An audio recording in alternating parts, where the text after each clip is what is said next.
Ladies and gentlemen, the story you are about to hear is true. The names have been changed to protect the innocent.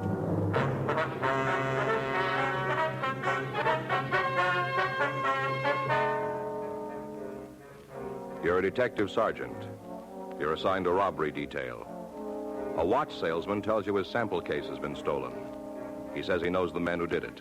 Your job? Find them.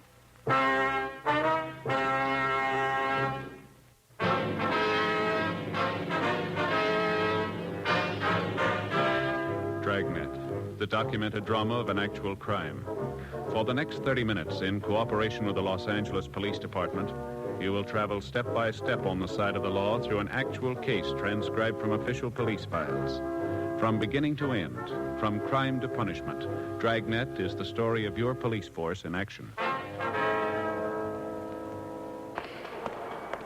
It was Tuesday, October 4th. It was cool in Los Angeles. We were working the day watch out of robbery detail. My partner's Frank Smith. The boss is Chief of Detectives Thad Brown. My name's Friday. We're on our way into the office, and it was 7:46 a.m. when we got to room 27A. Robbery. I'll check the book. All right. Anything for us? No. Say you took Faye to the movies last night. Well? Yeah, darn good double bill. Mystery and a comedy. Sure had me fooled. What? The mystery had me fooled. I never can figure out who done it. Yeah. It was this rich society girl. Mm-hmm. She lived in the penthouse, top floor, real modern kind of glass. Yeah. Mm-hmm. Well, they found her lying outside on the roof garden part, and the doors were all locked, and the police had to break them down to get in. As soon as they got in... Yes, sir. I'd like to report a robbery. Is this right place? Yes, sir. You want to sit down? Oh, thanks. My name's Liggins, Russell Liggins. Could you spell it, please? Yeah, it's Liggins. Liggins. Mm-hmm. This is Frank Smith. My name's Friday. I'm pleased to meet you. How you doing? I suppose you tell us what happened, Mr. Liggins. Be okay to smoke? Sure, go ahead. You fellas care for a cigarette? Yeah, thank you. Here, I have a light. Frank? Thanks. Thank you. Well, it was my own fault to begin with. It just wasn't using my head. Uh-huh. Company ought to fire me. I wouldn't blame them if they did. What company is that? Sentinel Watch Company up in Seattle. I see. It's a new outfit. They import movements from Japan and put them in cases over here and wholesale them, you know? Mm-hmm. I'm one of their head salesmen. I came down for the Jewelers Convention. I see. The convention ended yesterday, and I was supposed to leave for home this morning, 9 o'clock plane. I guess I have to take a later flight now. Yes. Boy, of all the dumb stunts, practically handed in my sample case on a silver platter. That's over all? 100 watches. Our best stuff. A lot of them in jeweled cases. Company wanted to make a good impression, you know? Mm-hmm. Where'd the robbery take place, Mr. Liggins? Front of the hotel, for all intents and purposes, that is. Which hotel is A that? Greystone, that's where I've been stopped. I see. Do you have any idea who robbed you? Best idea in the world. Yeah. Spent a couple of hours with him last night. Yeah? You see, what happened is this. Like I said, the convention was over yesterday and wound up about 5 o'clock in the afternoon. And, well, I had the whole evening ahead of me, nothing to do. Go ahead. I had dinner there at the hotel, a couple of drinks. Yeah. Still too early to go to bed, so I thought I'd look the town over, you know? Mm-hmm. Stopped by Pershing Square and listened to those characters spouting off, and along about 10 o'clock, I headed back toward the Greystone. Passed the bar and decided to go in for a nightcap. Do you remember the name of the bar? No, I'm afraid not. It's just a couple blocks from the hotel, though. Had a nice little combo in there, played pretty good music. So I sat around for a while. Yeah. I guess I had a little too much to drink. Oh, I wasn't drunk or anything like that, but had my share. Mm-hmm. It must have been a little higher. I wouldn't have got started talking to a couple of strangers the way I did. Yeah.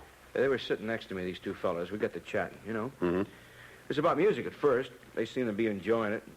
One thing led to another, and they bought me a drink, and then I had to pay them back, of course. Yes, sir. Asked me what line I was in. I told them I sold watches. Said I was in town for the jewelry convention. They took it real big, said that's why they were here, too. Claimed they had a jewelry store in Salt Lake City.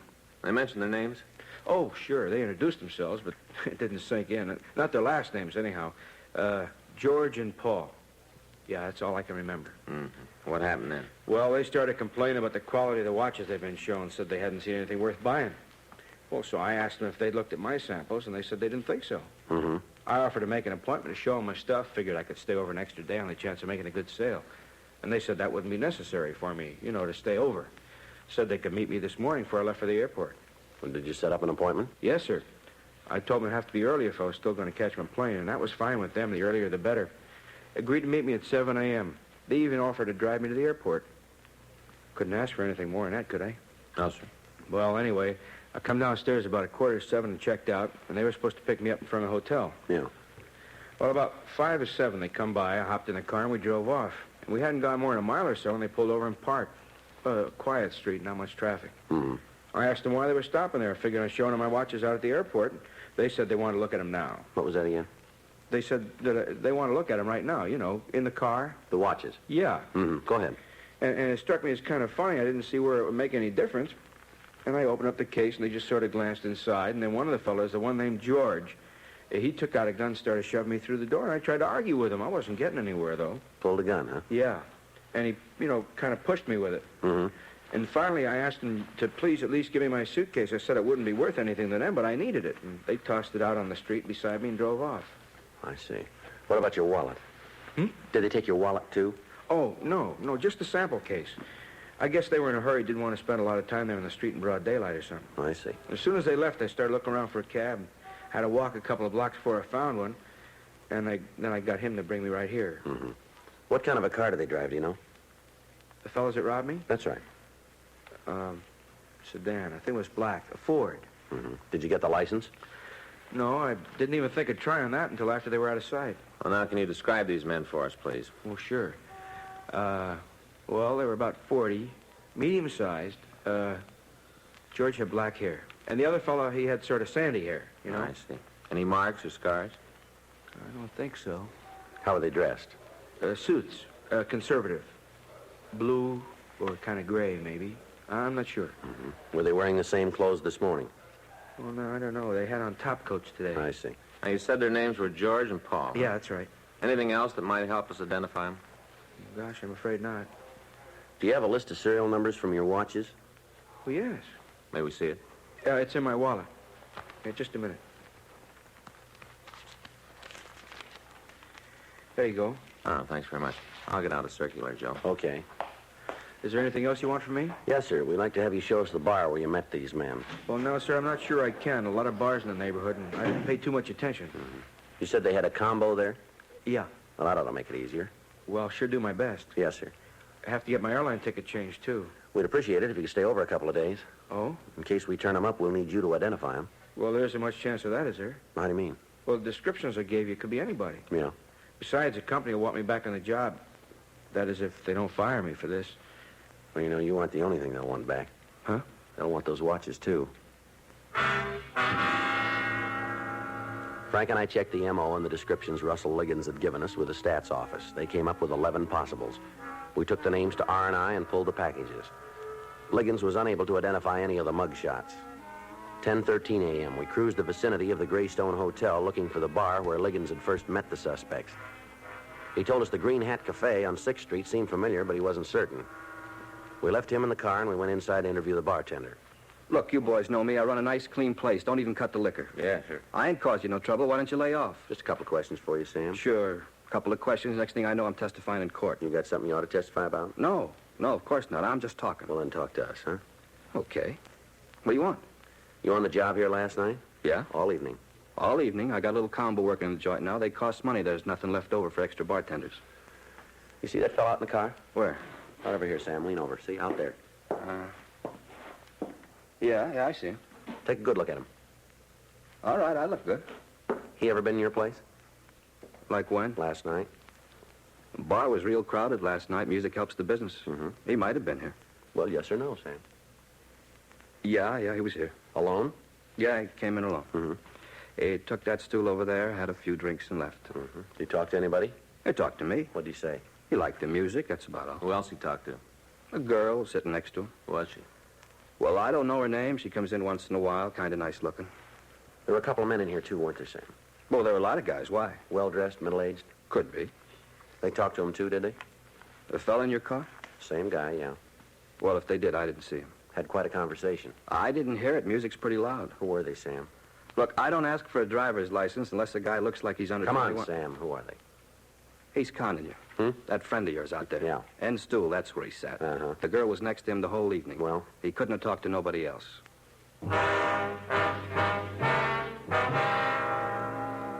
We took Liggins into the Green Hat Cafe, and he said he was certain that was where he had met the two men known as George and Paul. Sam Hupple, the owner of the bar, was equally certain that Liggins was mistaken. 10:48 a.m. Frank and I drove Liggins over to the Greystone Hotel. While he went inside to re-register, we talked with the cab drivers who were stationed at the stand next to the main hotel entrance. One of them told us he had been parked there from about 6:30 until 7:15 a.m. that morning. Thought I was never going to give me a fare. When it starts like that, the whole day's shot. Look at me now. Been sitting here for the last 25 minutes. Did you see a man come out of the hotel about 5 minutes to 7? I was watching those doors real anxious. If he came out, I saw him. Same fellow we just let off. Oh, You remember him? sure. Did you notice the car he drove off in? You kidding? What do you mean? This hack of mine. Huh? He was my first fare this a.m. You picked him up here. That's right. It wasn't 5 or 7, though. Closer to 7:30. Where'd you take him? City Hall.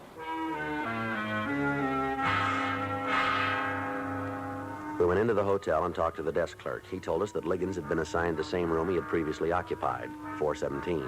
He also told us that he was almost positive Liggins had not carried a sample case when he checked out that morning. We talked to the bellhop who had brought down Liggins' baggage. He said Liggins had only one suitcase. 11:13 a.m. Frank and I went up to room 417. Come in. Yes, sir. Yes, sir. It's very kind of you. Oh, I'll be with you as soon as I get off the phone. It's okay. Yes, sir. Well, a day or two, I guess, if that's all right. No, they didn't take my money. Thanks, I can manage. Oh, just one thing. Would you ask one of the girls to call my wife and explain the delay? Oh, thank you very much, sir. Bye. Well, I was just talking to the boss in Seattle. Mm-hmm. Says it's all right for me to stick around a few days. Good. Now, you really think you can find those guys that fast, huh? Well, we may not have to look for him. What do you mean?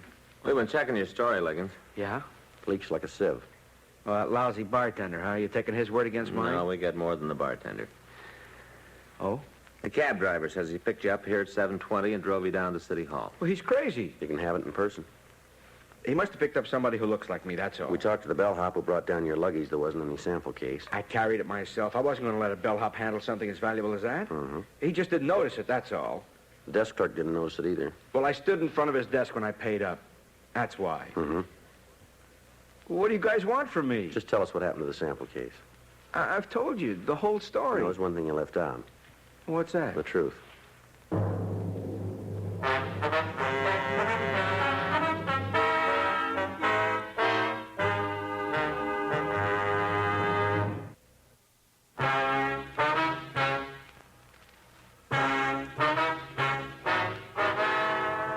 We continued to question Russell Liggins in his hotel room.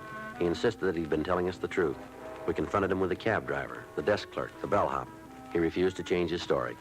1:05 p.m., we drove Liggins down to the city hall for further interrogation. How much of the watch is worth? Wholesale or retail? Both ways. About 4,000 wholesale, maybe 10 retail. That's a lot of money. Well, Is sure. your boss upset? Well, he wasn't very happy about it. He's insured, isn't he? Well, come on. Yeah, I guess so. Don't you know? Yeah, he's insured. He said so over the phone. He told me not to worry. You didn't know about the insurance before. Well, what if I did? Maybe we better talk to your boss. What's his number? Come on, fella. What's his number? Well, what are you going to tell him? That you've been handing us a line about being robbed? Well, you think I robbed myself? Is that what you're getting at? What else can we think? Oh, you're crazy. Where are the watches? Somebody stole them. Yeah, George and Paul. Look, okay. It wasn't George and Paul. Go ahead. I made it up. The whole thing about them. You know, the fellas. I had to tell you something. Sure you did. Well, you want the truth, don't you? Well, you're getting it. Least you can do is try to believe it. You make it kind of hard to buy. Look, I went into that bar last night just like I told you. Mm-hmm. And the bartender was right. I didn't talk to anybody except the girl sitting beside me. Yeah. Well, she said she came in because she liked the music. And I was feeling kind of lonesome. I don't know anybody in L.A., so we started to talk. Mm-hmm. Said her name was Barbara. Didn't give me her last name because she was married and she wanted to keep things on a first-name basis. And that was all right with me. I told her to call me Russ. Yeah. She said her husband worked nights, one of the aircraft plants. Mm. And I told her about my job, that I sold watches. She kind of laughed when I told her. What about? Well, it was a big coincidence. Me being a watch salesman, she was planning to buy a watch. Told me the one she had was ready to give up the ghost. I see. Then she showed it to me on her wrist. A real cheap kind, just a piece of junk. Yeah. Well, she asked me if maybe I could get her a new one wholesale, and I said I might be able to arrange it. Then I suggested she come up to my room and look at the samples I had there. Yeah. Now, I wasn't up to anything. I figured we'd have a couple of drinks, but that was all. Sure. And then she kind of hesitated, said it wouldn't look very good. And finally she agreed. We went over to the hotel, and I had a bottle in my room, and I fixed us a drink.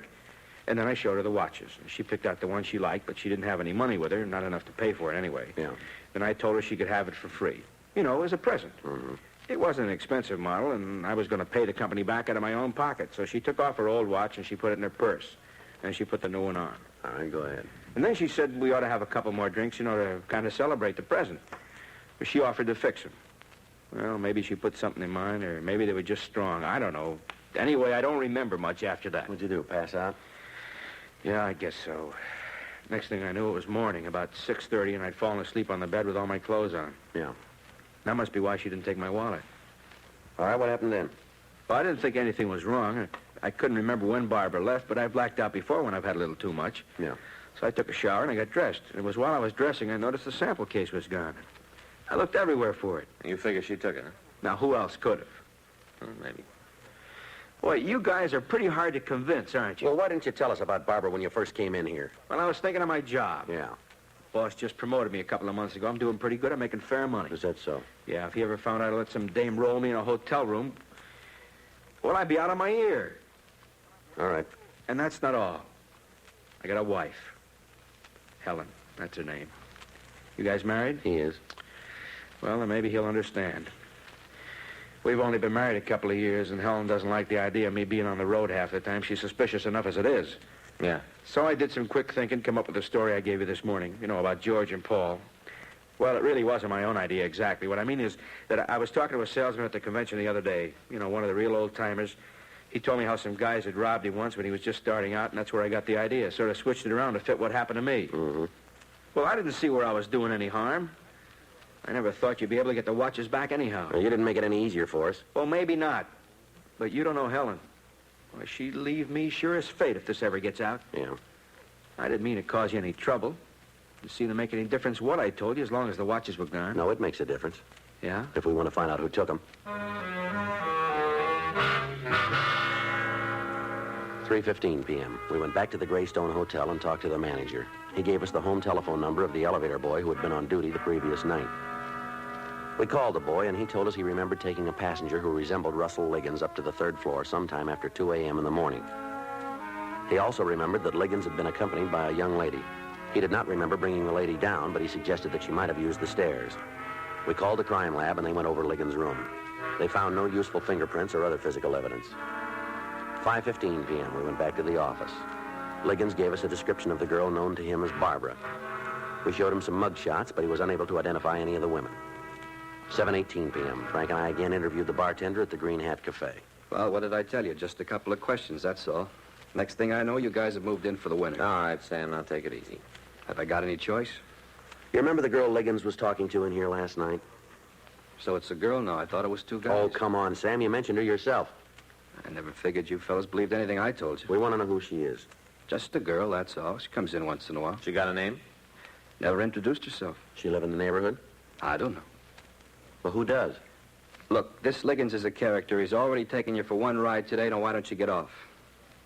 We'd like to get in touch with her, Sam. Get in touch. You gonna help? Well, how can I help you? I don't know her name. I don't know her address. Yeah, well, maybe you can find out. I busted my crystal ball just the other day. All right. We'll send in a couple of uniforms to watch your joint for a few days. Hmm? You got any objections? Well, sure. Cops make me nervous. Like the customers nervous, too. Maybe you got the wrong kind of customers. Well, what are you going to do? All right, talk to Jeanette. Jeanette? Yeah, the waitress. She's in the back room eating her chow. She know the girl we're looking for? Yeah, they're real buddy-buddy. Spend half their time chinning together. Never get any work out of Jeanette once the other one comes in. All right, Sam. Thank you. You know, there's something been worrying me. What's that? Whenever you guys show up, I make up my mind you're not going to get any answers from me. I'm not even going to give you the time of day. And then what happens? I end up telling you everything you want to know. Maybe you just like us, Sam. Yeah, that's what's been worrying me.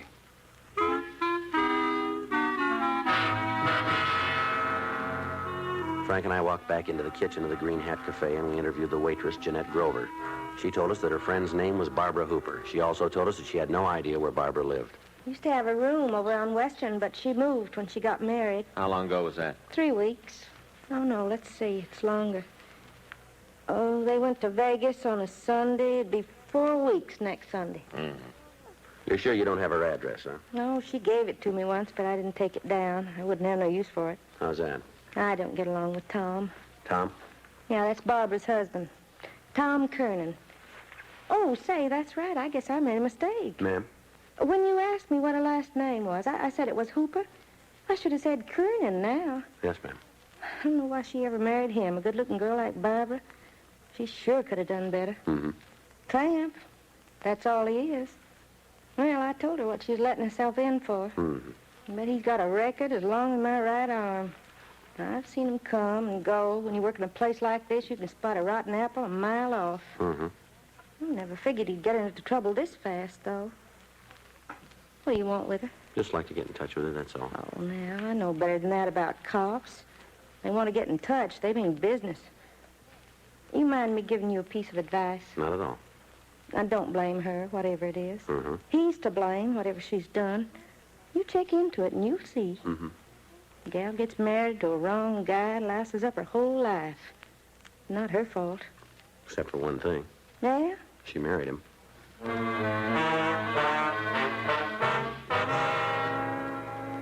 We went back to the office and ran the name Thomas Kernan through the record bureau. They came up with a package. Kernan had served time for burglary and was now on active parole.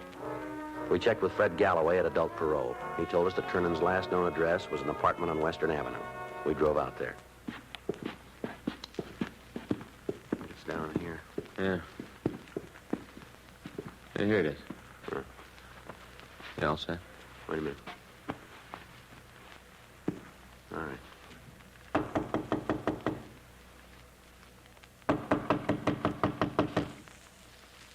What do you want? Come on, open up. Okay, keep your hat on. Police officer, stand still. Who's moving? He's clean, Joe. Where's your wife? Out. Out where? I don't know. She wasn't here when I came home. We'll look around. Be my guest. Always knew you guys rode as ex-cons. That ain't no surprise, but I didn't know you started picking on our wives, too. No. She's a nice kid. Mm-hmm. Let's start in on her. You can stay on my back. I'm used to it, but let her alone. Joe? Yeah. I found this case in the closet. The watch is still inside. Most of them, anyway. All right. What the heck's that? You didn't know about this? Of course not. Yeah, sure. I never saw him before. Your wife did. Hmm? How soon will she be back? I don't know. We'll wait. Up to you. Never saw those watches before in my life, I'm telling you the truth. You bet you are. Even if Barbara did take them, that don't make me guilty of anything. No. Stupid broad. Once you start making with a question, she'll spill the whole deal. Thought you didn't know anything about it. Maybe I knew she was looking for a setup. What does that prove? Some setup. Guy with a suitcase full of watches.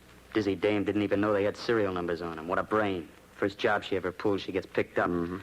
Time I was her age, I'd pulled half a dozen. You cops hadn't even tumbled once. You're real bright. That's the use. They won't learn. Tried to teach her the ropes. Gets picked up on her first job. You know, you should have expected that. Why? What do you mean? Look who taught her.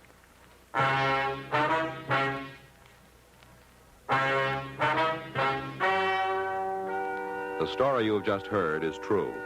The names were changed to protect the innocent. On February 2nd, trial was held in Department 97, Superior Court of the State of California, in and for the County of Los Angeles. In a moment, the results of that trial.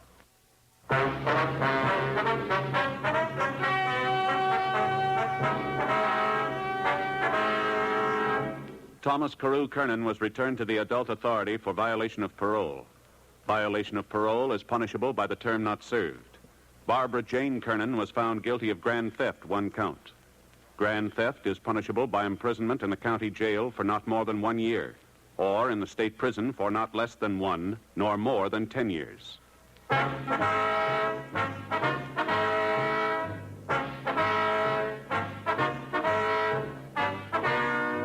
You have just heard Dragnet, a series of authentic cases from official files. Technical advice comes from the Office of Chief of Police W.H. Parker, Los Angeles Police Department.